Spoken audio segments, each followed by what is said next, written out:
In this video, we are going to cover Riverside and how it fits into the greater ecosystem of podcasting.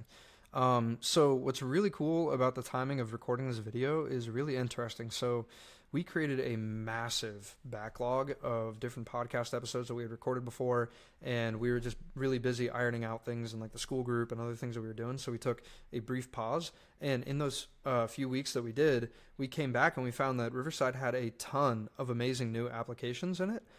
So I'm sure that Rachel in other videos is going to cover how to do that inside of the post-production side of things for everyone who's a premium member. If you're not a premium member, I highly recommend it. You're going to get access to the different co-working calls that we do. You're going to get access to the office hours. You're going to get access to the post-production course, which is going to teach you everything from taking the hour-long course and distilling it down into short form. And then you're also going to get the how to host a podcast course, which is going to teach you everything about how it is that you need to get a good user experience for your guests and being able to actually close the deal on the backside in terms of getting them to start talking business with you and taking it to where you need to do to close it.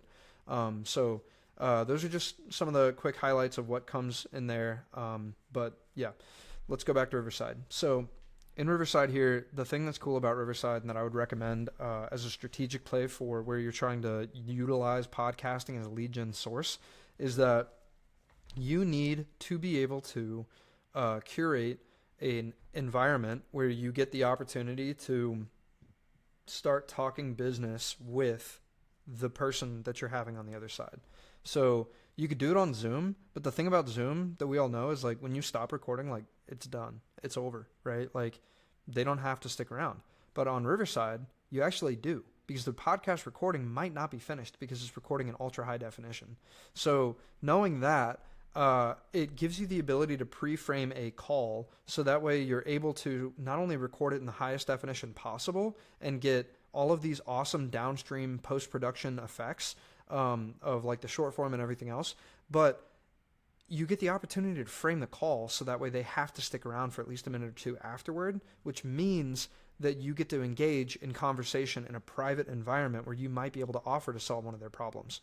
So I hope that makes sense, and I highly encourage you guys to check it out at the very least. I know there's a free plan. There's also a $30 a month subscription version of it, I believe, and I would highly recommend that one. I think with the free, you cannot record in ultra high definition, and I think you're also limited to the scope of how many podcasts you can shoot in a month. So all that being said, check it out. Highly recommend it.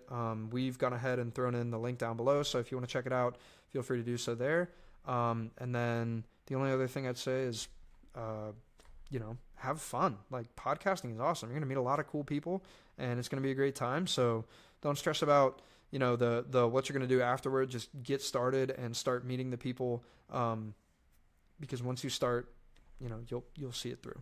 With that being said, I will catch you guys in the next one.